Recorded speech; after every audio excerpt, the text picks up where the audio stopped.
Hey, how we doing? Today I'm doing the super process room with hackviser. It's a level 3 warm-up. It's a medium room. So we'll start our machine. Got our VPN connected to hackviser. This warm-up focused on teaching how to perform vulnerability discovery in a common open source web application to gain access to a machine, perform escalation attack on a Linux-based system. It's for practicing vulnerability detection in web applications, exploiting the vulnerability through the metasploit framework, and previous escalation due to misconfigurations. So we've got our machine started. The IP is 172.24.44. So we'll copy that and start off with just ping that, make sure we've got a connection, which we have. You can see by the reply. So we'll do a Rust scan.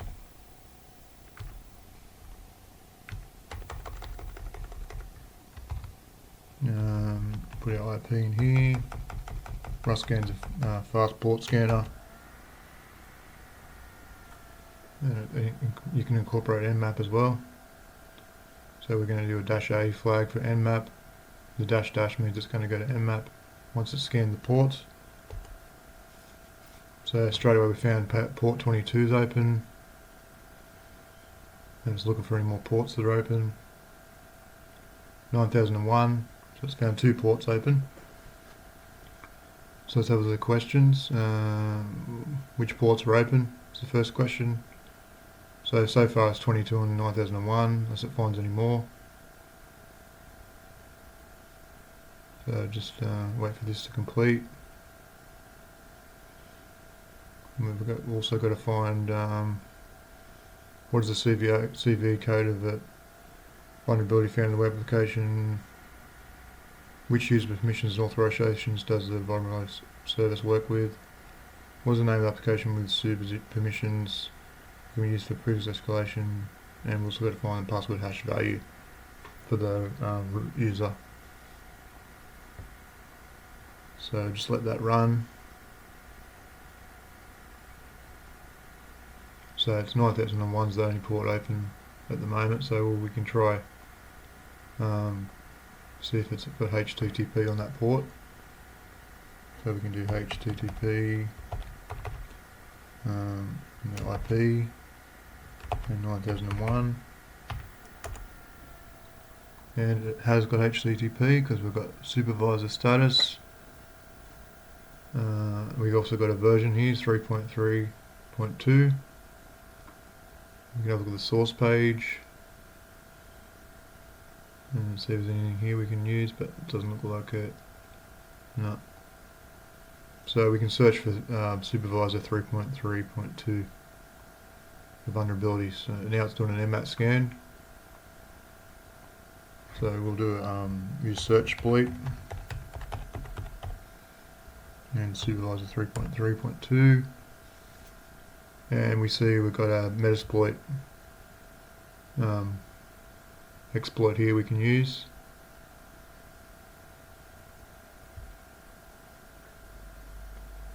So let's see if we can get a connection with metasploit. So we'll do msf console-q quiet, wait until that starts running, and then we'll search for supervisor 3.3.2.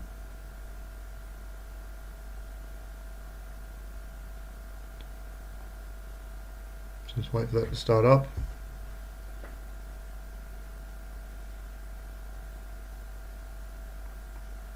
Still waiting for the nmap scan to finish. On the web page we've got a refresh button,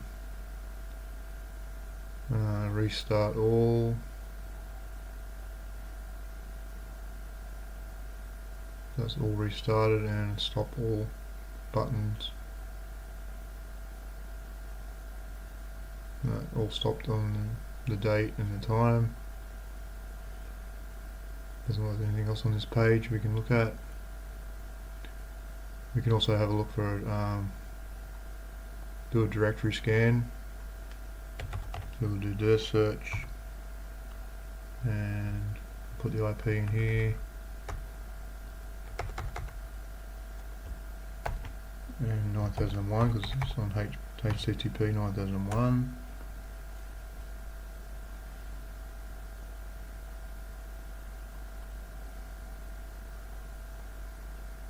So we'll look for any directories with dir search, and we found test.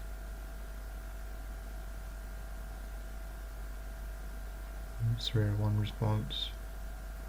Okay, so now we can do a search and supervisor 3.3.2, and there we go. You can see we've got our exploit there. It's an excellent rank. Remote code execution is what we want, so we'll say use 0, and it's going to use the payload Linux 64-bit interpreter reverse TCP. So we'll do options, have a look at what options we need to set, and it says we don't need passwords or usernames. We need our host, our port, we already know 9001, and we need to set our lhost. So we'll set our host to the IP of the target, and we'll set the lhost to my VPN IP, so 10.8.1.2.2.5 up there, VPN for hackviser, and we'll run it. And it looks like it's getting connection.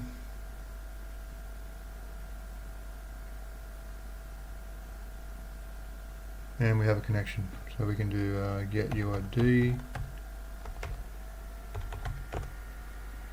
and we can see server username nobody. So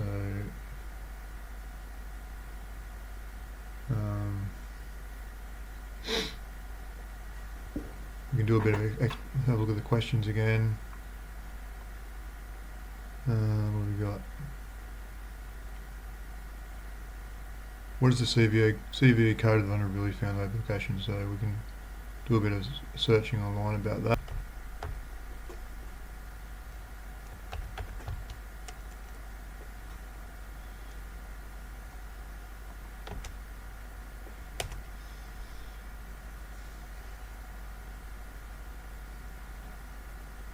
And there we go, there's our answer. This one here.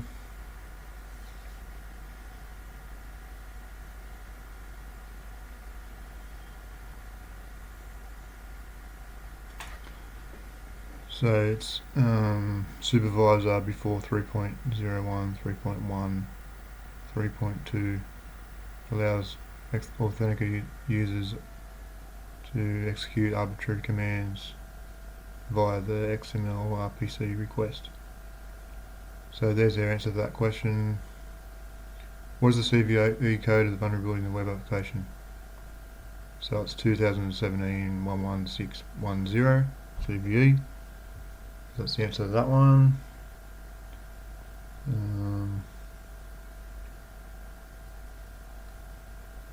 Which user permissions and authorizations does the vulnerable service work with? That would be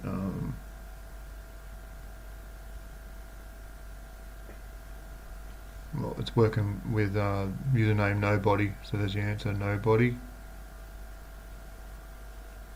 The next question is, what is the name of the application with SUID permissions that can be used for privilege escalation? So we've got a shell, but we'll just go back to our other shell and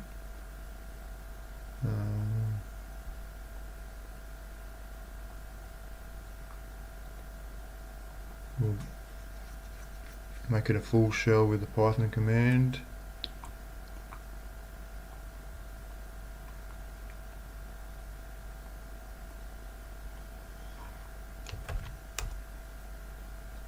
Python 3 not found.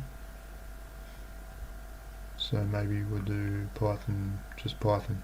It might be an old version. So we'll just copy this.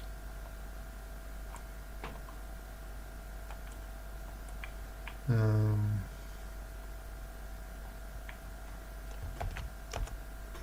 we go, we've got a bash shell now.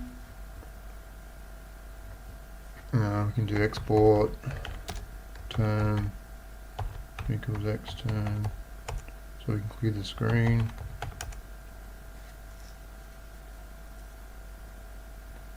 We can have a look at sudo-l, try and get proof of escalation. There's no sudo on the machine.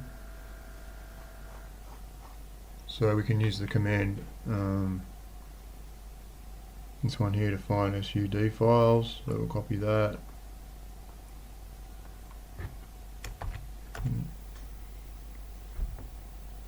And we can see we've got a lot of ones that are usually there, but this one here, USB pin Python 2.7.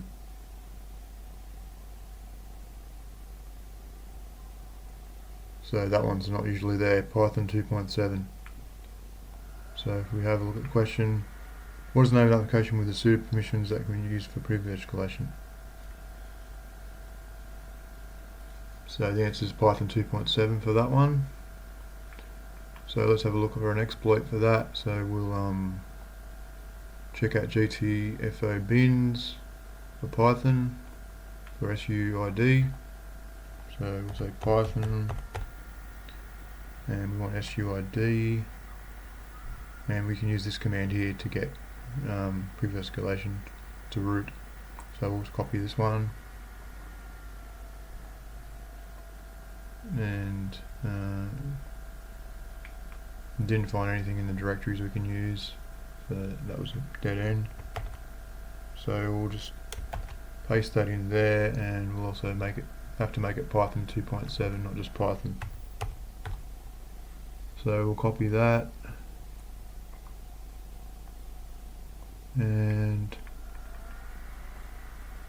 we'll paste it in here, and there we go, ID. Now we have root access. We'll say who am I? We're root now. Okay, so that's the last question, is find a password hash, I think. So it's in the shadow file for user root. So just do cat vct shadow, and there's our password hash here. Copy that, that's the answer. That's a nice easy one. So, see you next time.